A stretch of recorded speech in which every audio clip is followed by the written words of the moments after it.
yang memperberat dirinya dalam urusan makanan pokok. Jadi tidak mau makan kalau tidak halal 100%. Jadi fokusnya yang golek barang halal 100%. Nek halal 100% disingkirkan. Fokusnya mau itu. Kenapa fokus mau itu? Soalnya dia orang ngawasi hatine, orang berusaha anggota badannya melakukan ketaatan. Selain boleh halal murni itu tadi, ada lagi yang halal di masalih, yang makanan, pakaian, tempat tinggal yang halal dia abaikan, terus fokus ke yang lain. Padahal padahal dia itu tidak tahu bahwa Allah lam yardo min hati bitolabi. Manusia hidup cari halal saja, tidak melakukan kebajikan yang lain, Allah itu tidak suka. Jadi orientasi hidupmu apa? Isi hidupmu apa? Tolakul halal, mencari yang halal murni 100% halal. Fokus hidup saya itu. Yo keliru. Urip kok golek iku tok. Masane agama ngajaran itu tok piye. Masih Allah tidak suka kepada orang yang hanya fokus pada satu kebajikan terus mengabaikan kebajikan yang lain.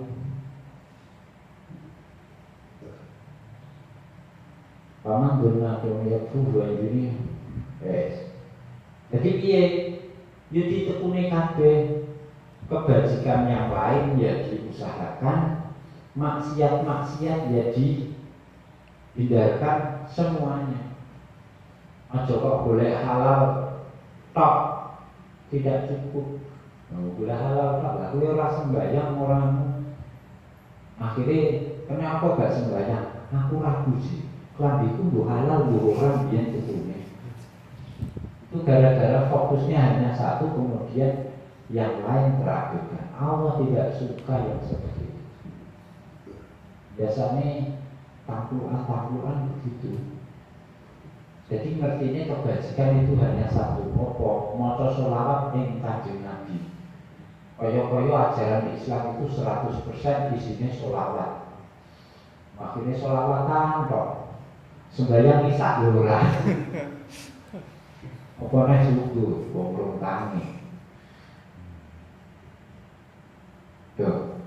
Berarti ya kabeh. Menghindari maksiat ya bukan hanya satu maksiat, ya kabeh maksiat dihindarkan. Aja fokus siji tok. Aku kan fokusku menghindari korupsi. Kali-kali berhasil dia menghindari korupsi, tapi terjebak ke perjudian. Dan podo ae. Agama itu rumah sana mau itu mau siji tapi mau itu minimal 5. Yes. Kelompok berikutnya masih Sufi.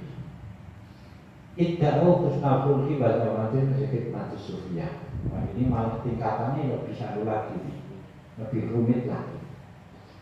Jadi dia itu akhlaknya baik, merasa akhlaknya baik, tawadhu, toleransi.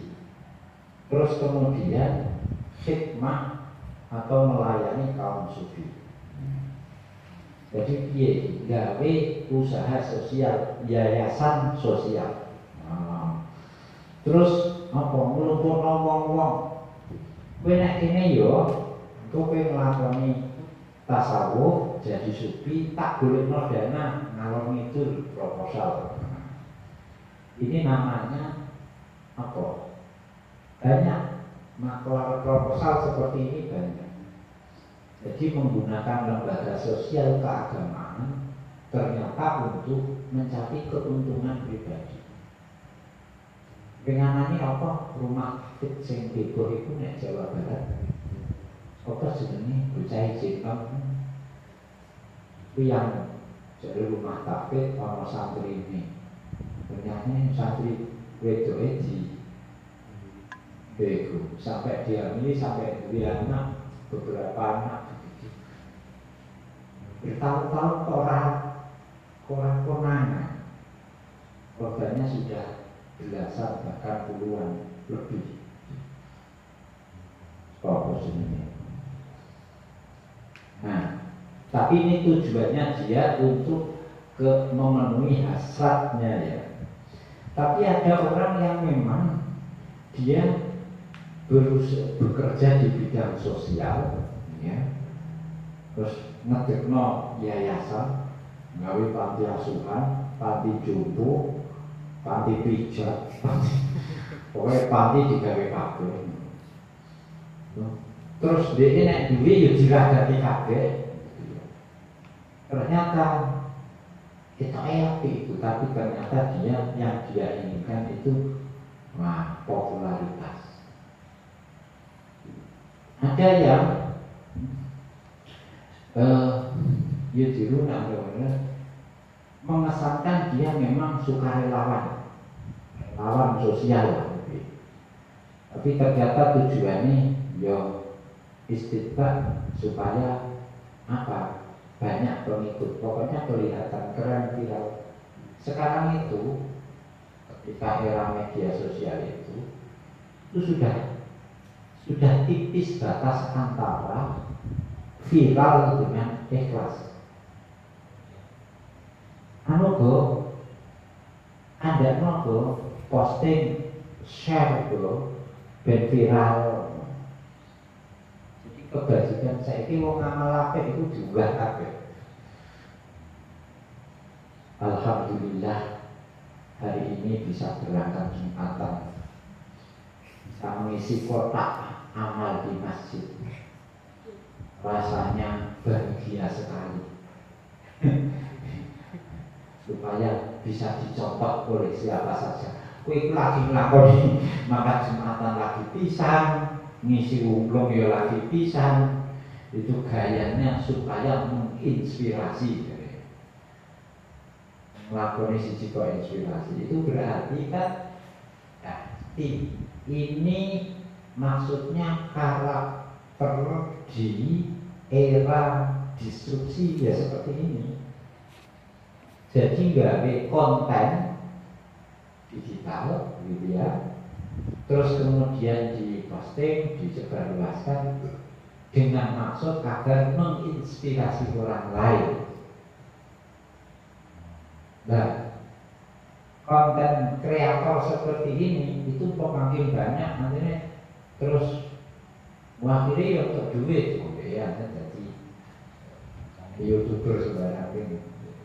Jadi kalau umroh amal itu ternyata dia tidak sedang beramal untuk masjid, tidak sedang ibadah Jumatan di masjid, tapi ternyata sedang bertujuan untuk mengumpulkan apa jenenge fee,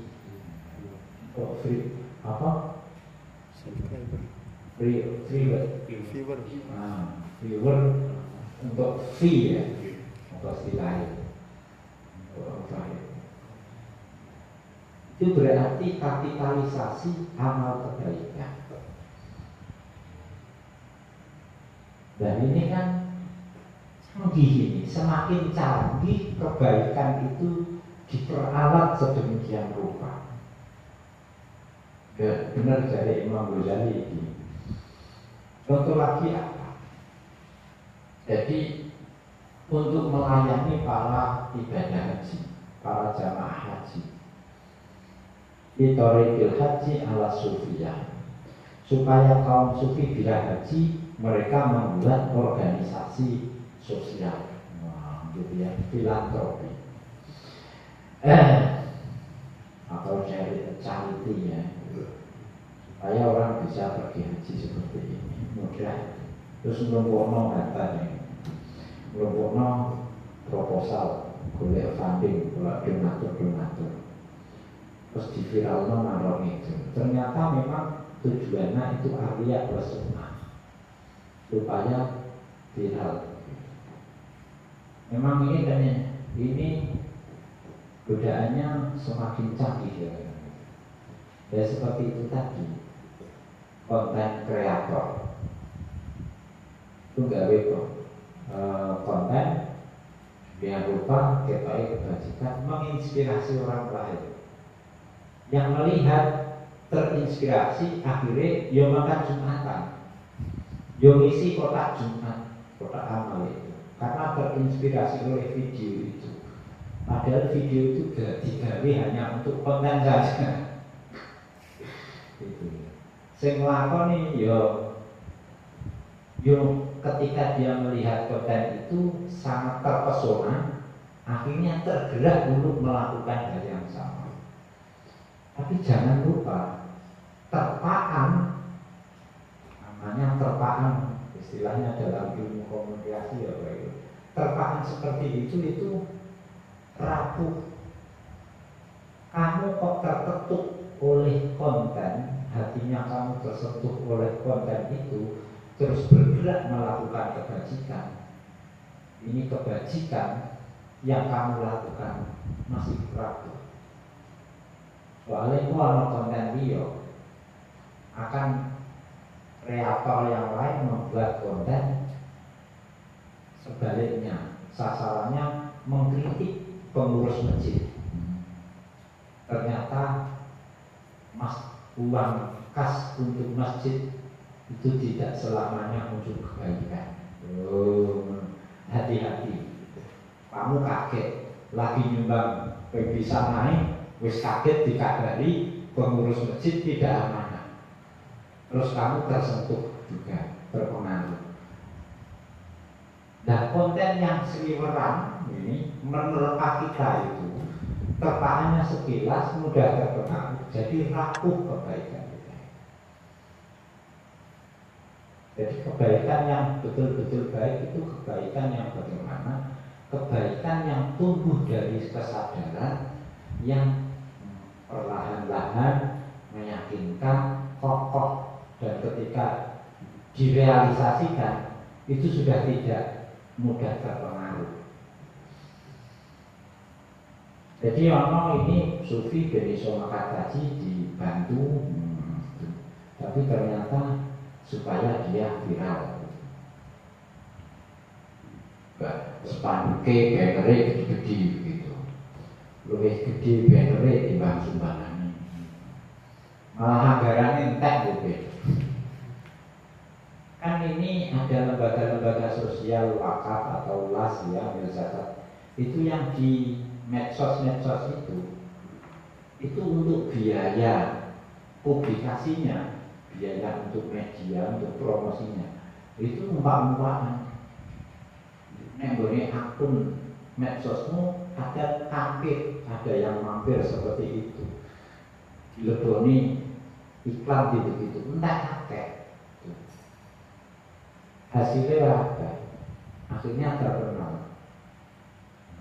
terus jadi jujukan orang untuk dirman gitu. Belakangan ketahuan ternyata manajernya gajinya mengguli gaji manajer bank. Ini berarti kapitalisasi kebajikan. Nah ini sudah dari awal disadarkan oleh Imam Ghazali.